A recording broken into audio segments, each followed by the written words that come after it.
بيتك وعيالك. بقول لك ايه، فكك من الكلام المناورات دي ولا يجيب دواء. بص انا عندي شغل دلوقتي، اتخنقت. يلا بقى كده عشان عايز اروح الشغل بتاعي. تخرجنا من بيتك. يلا ياما، بلا كرش ولا مش كرش ياما، بس يلا اتكلوا على الله. نفسك يا ماجد ان شاء الله. اللي عندك اعمليه. انت عيل جاحد. ايه القرف ده؟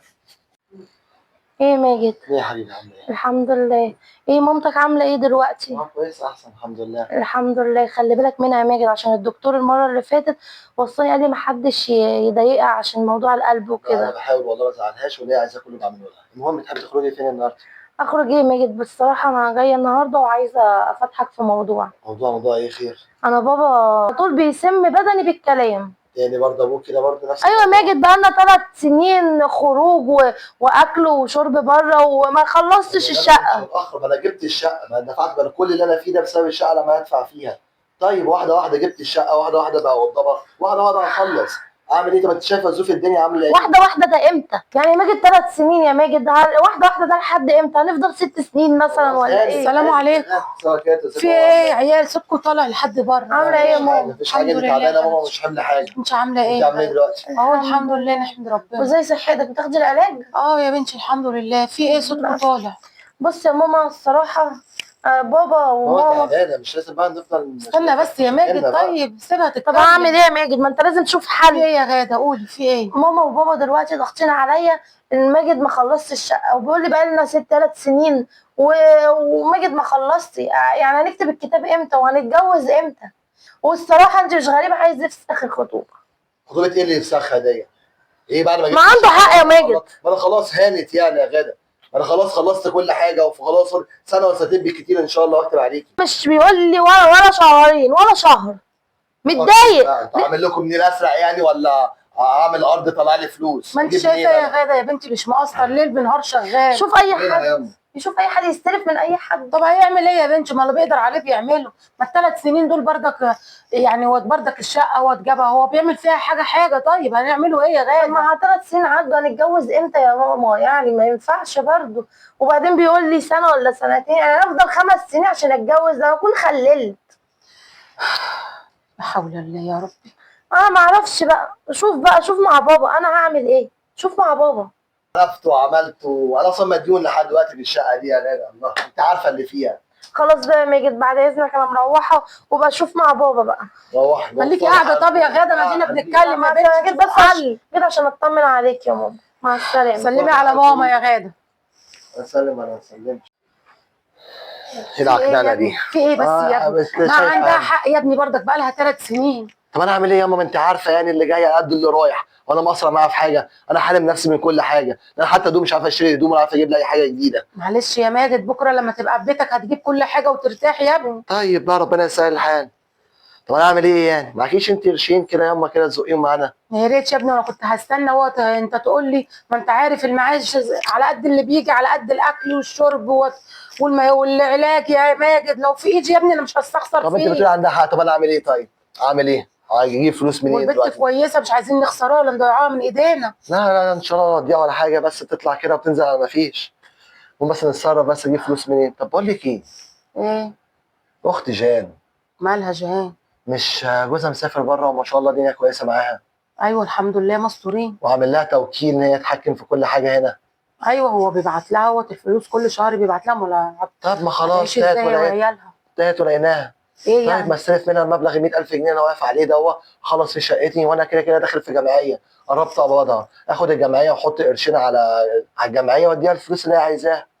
بصراحه يا ابني انا ما اعرفش داخلياتها ايه، بس انا اعرفها ايه عايزه حاجه يا بنتي تقول لي لا يا ماما مستوره، بس بيديها ايه بيبعت لها ايه انا ما اعرفش. على العموم خد بعضك انت وروح لها يا ماجد. لا يا اما اتحرج اروح اتكلم معاها في حاجه زي كده.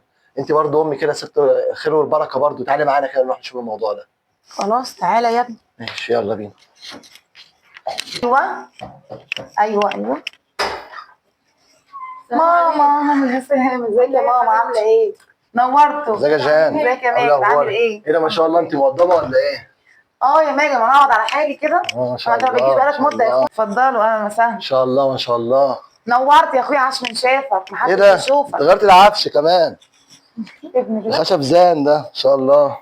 قول اللهم بارك. انا قلت اللهم بارك ان عليا شاء ولا الله. ايه؟ لا لا اقدر عقبال ربنا ما نجيب يزيدك يا عفشه رب كده ان ويهنيك. شاء الله. امين يا رب. ربنا يا ادعي جماعة. لنا ادعي لنا يا جان. شد حيلك كده واشتغل شغل كده. شغال شغلانتين، ما انت عارفه اللي فيها ليل نهار شغال، وشقه واخده اللي قدامه واللي ورايا. والله يا حول حاجه غلط معلش. هنعمله ايه؟ شد حيلك يا ماجد معلش. ما انا جاي لك بقى عشان كده بقى يا جان. قول. بصي اول عروسه ابو غاده دلوقتي خلاص مش شرط عليا ان انا فوت خلال شهرين اكون خلاص الشقه بتاعتي، يا اما كده يا اما فركش الخطوبه. ليه كده؟ هو كده بقى عندها حق بقى 3 سنين برضه مخطوبه. ماشي يا ماجد، ما ظروف البلد كلها ان الشباب كلها يعني دلوقتي اللي فوق ال 30 بيتجوزوا وفوق ال 40 كمان. هو بقى خلاص ضربت معاه ان هو كلها شهرين لو ما عرفش يخلص شقته ويخلص كل حاجه هيفركش الخطوبه. وبعدين؟ انا جاي لك في خدمه. قول. أنا لو عارف. كاني ان انا اخدمك هخدمك. ان شاء الله اخوك هتقفي جنبه في زنقته. انا عارف انت جدعه واصيله. ولا يا ماما مش جدعه واصيله برضه بنتك؟ ايوه يا بنت، ايوه يا ابني، امال ايه؟ طيب بص بقى يا غير جان. بعض يا جيهان. لا طبعا. هو مش جوزك عامل لك توكيل بالفلوس بتاعته والتحويلات اللي بيحولها لك وكده؟ ايوه، وده ايه يخصك في ايه؟ ما يخصنيش، هو ما يخصنيش في حاجه. انا جاي اصرف منك مبلغ 100,000 جنيه.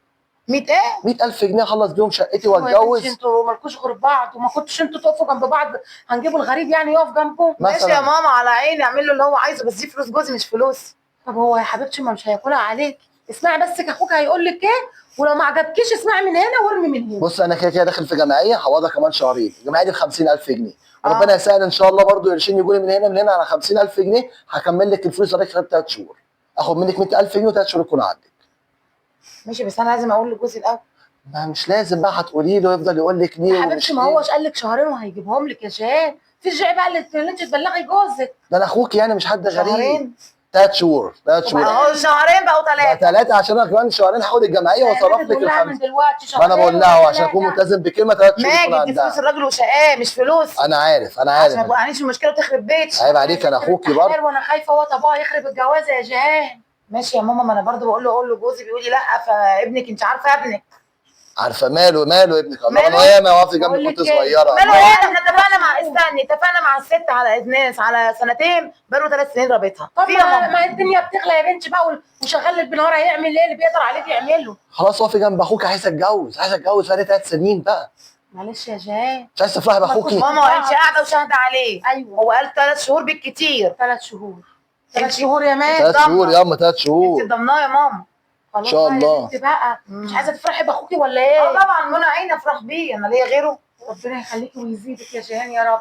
خلاص انا ان بقى يا شاء الله. ماجد. لا خلاص خلاص. بس مبروك ليه يا يا عفش ولا ما الجديد. تاخده وانت نازل. لا بس انا شايف مبروك، ما الدنيا حلوه يا ما تخافش عنها ليه كده؟ طيب ما انا عارفه بكره تجيبي اللي احسن منه ان شاء الله. ان شاء الله باذن يا الله. أخويا. ان شاء الله باذن الله. ان شاء الله بكره فوت عليا الصبح. بكره ايه، سبت ولا الحد؟ بكره الحد. فوت عليا الصبح وروح البنك واسحبهم لك. خلاص انت اسحبيهم بقى وانا اجي اخدهم على طول بس بقى. كل حاجه كده عايزه أنا لسه اعرفها. هروح هو فين البنك. اهوت على طول مصر؟ معلش يا جيهان. خلاص انا هسحبهم واطلع على ماما. وقالت له عشان ابوها ومش ابوها والحكايه والروايه. تسلم لنا معلش يا جان. جيهان. خلاص. جدع اصيله. راح انت عليك اخوك. بقى حضرتك. لا خلاص، على ايه يا بنتي؟ ما أنا تستني ناكل بعمل ياما جعانين انت ما عملتيش حاجه. ايوه ده منشط يا واكل ده الواجب. مالك في ايه؟ وافقت اهو الحمد لله. جدع الحمد ياما. لله، ربنا يكملك على خير. امين يا رب يا ياما. ماجد 3 شهور يا ماجد. 3 شهور بقى خلاص بقى ربنا يسهل ان شاء ربنا الله. يسهل لكم الحال يا ابني. امين يا رب. السلام عليكم. وعليكم السلام. ايه يا ماما عامله عاملة ايه؟ إيه؟ الحمد لله. بتنور. انا فتحت بقى وقلت مش عايزه اقومك. عامله ايه يا ماما؟ الحمد لله. عاملين ايه يا بنتي؟ اهو الحمد لله.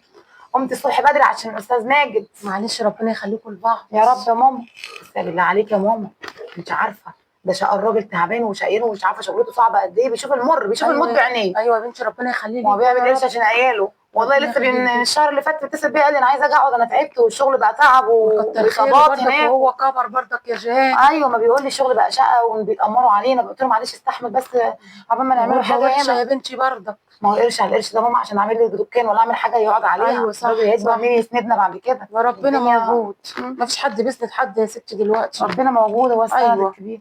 وماما بالله عليك انا هديهم لك اهو في ايدك، وانت تديهم له وعرضي عليه شهرين 3 بالكتير. انا ما جبت السيره لجوزي عشان لو جوزي عرف هتبقى لا ما فيش مشكله. زي ما هو قال لك. ما هو 3 قال لي شهور لو يا انا جيهان. عندي كنت قلت له كان احسن، كان علي يبقى عنده خلفيه جوزي. طب ما اخوك قال لك 3 شهور وهيجيبهم لك. انت عارفه ايه وكده كده وقت الفلوس اهي تحت ايدك. مش عارفه ايه مراوغ كده ومش. انا بس عايزته عشان قلت ربنا يسهل له حاله برضه بيكبر ايوه ربنا وبتقولي- يسهل له الحال يا بنتي. بتقولي البت العروسه دي كويسه. ايوه والبت بنت حلال وغلبانه خلاص وهتريحني بعد كده انا يا جيهان. ما انا عارفه، ما عشان كده والله، عشان خاطر مجيتك معاه خلي بالك، لو جالي لوحده والله ما كنت قلت اللي في بالي. معلش ربنا خلاص يخليكم لبعض. اهو من الفلوس اهي. ويجي ويصلح حاله هو كمان يا رب يا رب. ويصلح حالنا كلنا. يوسع على جوزك يا بنتي، يوسع يا رب عليك يا ماما، يا رب ويديله الصحه والعافيه يا رب. وعمال كده ما تفرحي كده بعيالك يا جوز. يا رب يا ماما، ربنا يخليك. ماشي يا ماما، انا هنزل بقى عشان رايحه فين؟ قافله عليهم. لا اقعدي صحي افطري بدري، عايزه اروح انام اقعدي. طب والله. افطري معايا وبعد كده لا روحي لا لا امشي. افطر، معلش انا اروح بقى عشان عايزه انام شويه ولسه اعمل غدا يا كمان. بنتي اقعدي حتى اشربي كوبايه شاي بلبن. مش هينفع ماما، يلا صحي له بدري والله، ده ما نمتش من امبارح، وده بس ساعتين نمتهم قلت انزل. معلش يا جهاد، سلام عليكم. افرحي بعيالك كده يا رب. الحمد لله يا رب، يا ما انت كريم يا رب. الحمد لله. ربنا يستر يا ماجد وما تسودش وشي يا ابني. سنه اهو وماجد افندي لا حس ولا خبر. الحمد لله ان جوزي ما طلبش مني فلوس لغايه دلوقتي. هعمل ايه يا ربي؟ اتصل بيه اشوفه. انا عارفه ان هو ملوش امان. يا رب يرد. انت ما بتزهقيش. فكي اهو اهو. يا سلام كده بتكنسل عليا؟ دي 10 مرة اتصل بيك وفي الاخر تكنسل عليا؟ ماشي يا سي ماجد. لا ده انا مش هسكت، انا هروح لك. اتفضلي اتفضلي يا جان. اتفضلي. ايه مالي كل شويه تليفونات تليفونات تليفونات؟ خلاص هرد عليكي، مش فاضي هتصل بيكي. مش فاضي، وكنت فاضي لما كنت كل شويه تنطلي عشان الفلوس. لا حول الله يا رب. برضه موضوع نفس الموضوع تاني عايزاني فيه، موضوع الفلوس. ايوه يا ماجد، ما ينفعش اتصل بيك كذا مره وتكنسل 10 مرات ما تردش عليا في الاخر تكنسل عليا. في الشغل طيب شغال، لما اخلص افرض هكلمك. مفيش فلوس بيني وبينك ولا حاجه وعايزاك في اي حاجه، مش اخويا؟ اصبري طيب شويه هرد عليك لما اكون فاضي. طيب خلاص الدنيا ما 10 قامتش. مرات شفت الميزات ما شفتهاش. خلاص ايه الموضوع؟ انت عايز ايه دلوقتي يا جان؟ ولا حاجه، عايزه فلوسي. فلوسك؟ خلاص فلوس اصبري جوزي بمعنى اصح. اصبري عليا شهرين كده. شهرين كده هيكون عندك. اصبر عليك قد ايه بقى تاني ان شاء الله؟ شهرين كده ان شاء الله. شهرين؟ انت من سنه قلت لي شهرين يا ماجد. فاكر الكنبه تشهد عندي؟ ايوه فاكر فاكر. وكان شاهد ماما كانت شاهده على الكلام بتاعك ده. خلاص روح خد يوم من امك بقى، ما تصدعناش بقى. عامل لك ايه؟ ما انت عارفه غاده لسه مخلفه دلوقتي. لا بقول لك ايه يا ماجد، بلا مخلفه بلا مش مخلفه، انا ماليش دعوه بالحوار ده. انت قلت لي شهرين 3 بالكتير وهديك الفلوس. دلوقتي انا محتاجه الفلوس ضروري، ده جوزي قرب ينزل من السفر. هو انت بتعلي صوتك على اخوك يعني ولا ايه؟ مش فاهم. ما انت وضعك مستفز بصراحه. طيب خلاص اديك شهرين ان شاء الله هجيبهم لك. خلاص معلش يا جان سامحيني. شوف انت أنا- شايفه يا جان مراتي لسه والده وبتاع، وانت عارفه الدنيا ولبن يا ابني انت مش وبامبرز. مكسوف على نفسك؟ يعني مراتك كنتوا لسه مخطوبين، دلوقتي اتجوزت وخلفت كمان وبتقول لي مراتي لسه والده. معلش، انت عارف حقك احنا عليا. ماشيين بقى اجيال معلش. بتسلم بعضها ولا ايه؟ معلش اختي كده وعشمي فيك كبير برضه. استحملي بس شهرين بس كده ان شاء الله اقف على رجلي وادي الفلوس تكون عندك. ماجد شهرين إن شاء الله. اقسم بالله شهرين، لو ما جبتش الفلوس انت حر. حاضر. بس يلا.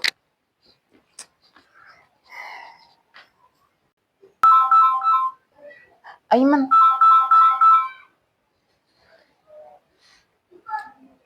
الو. يا جان ما تقوليش بسرعه ليه؟ ايه يا ايمن عامل ايه؟ معلش كنت بعمل حاجه مش سامعه التليفون.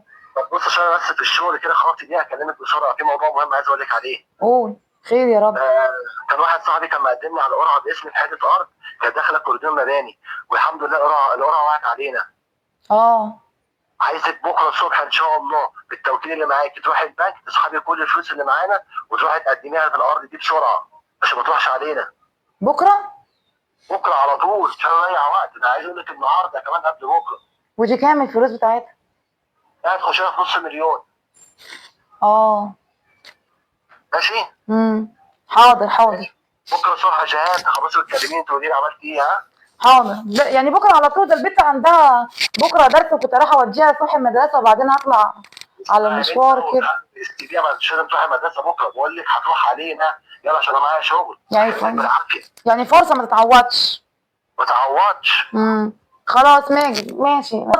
ماشي ان شاء الله باذن الله اروح بكره. ماشي ما تقلقش. ربنا يستر. قدامك تاني. ماشي. محمد رسول الله. مع السلامه. يا خبر ابيض، اعمل ايه يا رب دلوقتي؟ اعمل ايه في المصيبه اللي انا فيها اللي اخويا حطني فيها دي؟ انا كنت حاسه وقايله لا بلاش، لولا ماما اتدخلت له والمسكنه اللي هو عاملها. هروح له تاني اشوف هيعمل ايه. ده لازم يصرف لي فلوس من تحت تقطيع الارض. ده انا باشا هيتخرب كده. الراجل بيقول لي بكره الصبح. انا رايحه البس واروح له. عليكم. وعليكم السلام. لحقينا ماما بقى. مالك انت اللي وقعتيني في المشكله دي بقى وانت طلعيني منها. في ايه يا جيهان؟ طب في يا ماما عمل انت مش على قلبك حاجه؟ اما انا اللي على قلبك مروح وانا اللي في الهم. جوزي اتصل بيا يا ماما النهارده وبيقول لي بكره تحضري لي نص مليون جنيه عشان في حته ارض لازم يجيبها. صاحبه جاي عامل له عمل قرعه وقدم عليها صاحبه باسمه ودلوقتي صاحبه مش عايزها، دي فرصه العمر، وبيقول لي حضري نص مليون جنيه. اما تحضرها له وين؟ هحضرها له منين؟ انا معيشه ال 400,000 في البنك، ابنك عنده 100,000 لازم بكره يكونوا موجودين في ايدي. 100,000 100,000 ايه دي؟ ده مفهمني اللي خد مفهمني اللي هو هتشيك الفلوس. يا نهار ابيض عليا، معطيني ايه يا ماما؟ ما اعطانيش ولا مليم والله العظيم. يا بنت تقولي كلام غير ده انا لحد دلوقتي ماجد ما عطوكيش الفلوس. اتفضلي. انت تعرفيش؟ لا انا سالاه قال لي وقت انا عطيته. انت لسه فاكره ياما انا عطيتهم لها من زمان. طب ابنك نصب عليا بقى من الاخر. ازاي الكلام ده؟ اتفضل ماليش دعوه يا ماما، انت زي ما وقعتيني تحلي لي من اللي انا فيه دوت. تيجي معايا دلوقتي نروح له ونجيب الفلوس منه. هو قال لي شهرين، عدى 3 شهور عن الميعاد اللي هو اصلا من سنه، ودلوقتي بيقول لي كمان 3 شهور، عدى يعني هو منهم ما عطوكيش شهرين. الفلوس دلوقتي؟ ما عطانيش حاجه. طب قوم انا رايحه معاك. يلا يلا. مامتك واختك يا ماجد. ام اختي خير. ازيك يا ماما عامله ان ايه؟ شاء الله. ازيك يا جان؟ الحمد لله يا ماجد. ايه مالك ياما؟ في ايه؟ كلمي يا ماما عشان مش هتكلم يا ماما. انت يا ابني انا بستعلاك على فلوس اختك، قلت لي ياما انا عطشها لها. قلت لها برضه مش عارفه ان امك تعبانه برضه. وانت لو مش عامل حساب لامك ولا عامل حساب لحد اعمل لك ايه؟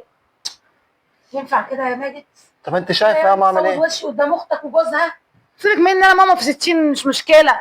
الراجل اللي متغرب دوت عاوز بكره النص مليون جنيه جاهزين. ولا اجيب منين؟ اتصل بيها وعايز الفلوس مع ضروري عشان مش عارفه عايز حته ارض ولا عايز ايه. هي مش جايبه خبر قدام جوزها اصلا. ايه الحل دلوقتي يا استاذ ماجد؟ هو انا ايه المطلوب مني؟ بدل ما اشتغل شغلانه شغال الاثنين، واللي جاي على قد اللي رايح، وانتوا شايفين مش مقصر. بحاول احوش قرشين قدام لها، كل ما اجي احوش تيجي تقول لي العيل تعبان، العيل عايز الدنيا. ما انتوا شايفين ما انت اتجوزت واسست بيتك على حسابي انا وحسابك خراب بيتي، مش مشكله. خلي بالك من كلامك يا جان، عيب كلام اخوكي برضه. اخويا عندها حق يا ماجد، المفروض تديها فلوس. اسكتي انت خالص، ما انت ابوكي كان السبب. بس انت لسه واخد جمعيه يا ماجد والفلوس معاك. ما انت ابوكي السبب، مش ابوكي اللي شفتي كان بقى حاطط ماما؟ عقده في المنشار وقعد يقول لي يلا عشان احسن افركش الجوازه. ده شاب من اهلها. هي مراتك بتقول ان انت الجمعيه واخدها ومعاك. ولما كان مع اختي ما تجيش دعوه انت، فاهمه؟ عشان بتقول كلمه الحق. خش جوه يلا، مالكيش دعوه انت. خش جوه يا زي ماجد. ما سمعت خش جوه مالكيش دعوه. وانت يا ابني تاخد بقى مع بعض. وانت يا ابني تاخد ويصعب عليك ترجع. ها؟ هو عند الاخذ حلو ولما تيجي ترجع الواحد حقه يصعب عليك. ليه كده يا ماجد؟ ما معيش منين؟ طب اعمل ايه طيب؟ لا معاك جمعيه ما تكدبش. طب ما الجمعيه ده خلصت في يا الجواز. ابني انت طالع اليمين والطبع ده جايبه ازاي ولا منين؟ طب أنا انتوا ايه كنت المطلوب حاسة. دلوقتي؟ انا دلوقتي معيش فلوس، انا اعمل ايه؟ اضرب الارض اطلع فلوس ولا اعمل ايه طيب؟ فلوس اختك هيتخرب. ما معيش اعمل يعني ايه ايه؟ معكش؟ ما معيش فلوس.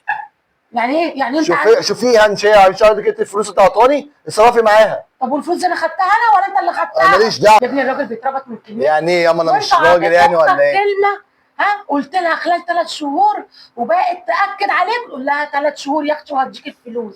يا اختي وهديك الفلوس. وانا هو قالت لي ياما انت شاهده. قلت لها انا شاهده يا بنتي وعشان كده عطيتك.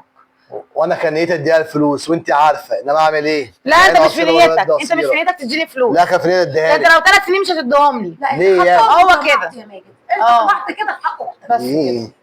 بقول لك ايه ياما، ما تخنقونيش. انتوا جايين دلوقتي تقلبوا عليا مواجع يعني، ولا انتوا جايين عايزين ايه دلوقتي؟ انا عايزه حق ما فيش فلوس. يا ابني ما انت مفيش فلوس ياما اعمل مشيان، مفيش حاجه عندي. ماليش سامعة؟ حاجة مفيش عندك؟ حاجه عندي. ملهاش حاجه عندك. بلاش حاجه أنا عندي ياما. غلطانة. ولو انت عايز اديها الفلوس اتصرفي اديها الفلوس دي من معاكي. انا ما معيش فلوس. يعني انا اتصرف واديها اتصرفي اديها الفلوس زي ما انت خدتيها منها زي انت ما ترجعها لها. اخر كلام عندك. اخر كلام ياما.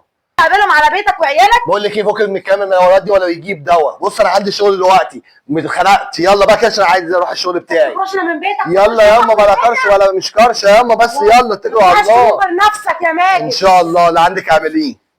انت عيل جاحد. ايه القرف ده؟ شفتي بقى يا ماما؟ شفتي اللي انا كنت متوقعاه حصل ازاي؟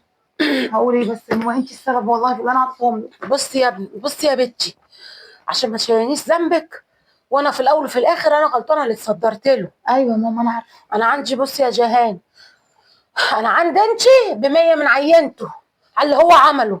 كفايه اللي هو كرشنا من بيته. وانا ماجد خلاص كده هو يعتبر اللي ملوش ام. من بعد النهارده ماجد يعتبر اللي ملوش ام. انا هبيع الشقه ديت وهديك الفلوس اللي هو خدها مني. وذنبك انت يا ماما بس. اصبري بس. انا هبيع الشقه دي وهديك الفلوس، وهديك الفلوس اللي هو خدها منك، وهجيب شقه صغيره، وبعد عمر طويل الشقه دي بتاعتك انت. ماجد مش هيطول حاجه على اللي عمله هو فيا، مش هيطول حاجه مني ابدا. ربنا يهديه بصراحه يا ماما. يجي بقى افراطه ده ليه هو. يعني هو ده الحل يا ماما؟ بس انا ما عنديش غير كده. اعمل ايه طب يا ماما؟ لسه هتبيع وتعمل، اعمل ايه طيب في جوزي ده؟ اكيد هيعرف كده، هيعرف. بقول لك يا بنتي لو تعرفي انت تتصرفي من اي حد لحد ما نتصرفوا في الشقه دي. مفيش يا ماما بقى غير حل واحد، انا هبيع ذهبي واكمل اجيب الارض دي. الا بالله يا رب. اعمل ايه يا ماما؟ عقبال ما انت تشوفي تتصرفي بقى. بس بصراحه هو يستاهل لانه جاحد وقليل الادب، ولا عمل اعتبار لام ولا الاخت ولا لاي حاجه. خلاص نفسي ثم نفسي. خلاص يا جان، هو الحل اللي انا قلته لك ده هو اللي هيمشي. بس الواحد بيتعلم يا ماما، ما بيتعلمش ببلاش. الشقه اللي انا هبقى هشتريها هكتبها باسمك، ومن بعدي بعد الشقه دي عمر بتاعتك. طويل يا ماما، ربنا يخليكي لينا. ربنا يخليك يا بنتي. ماشي يا ماما، بس الواحد ما بيتعلمش ببلاش فعلا. انا بعد كده مفيش امان، وانا لو كنت كاتبه عليه ورقه ولا كاتبه عليه ايصال ما كانش كتب واتنطط عليا كده وقعد يقول كده. لكن انا اقول ايه؟ اخويا هو اللي عمل طمع فيا كده. في حق مش حقه. بالظبط كده. يلا حسبي الله ونعم الوكيل فيه. بس.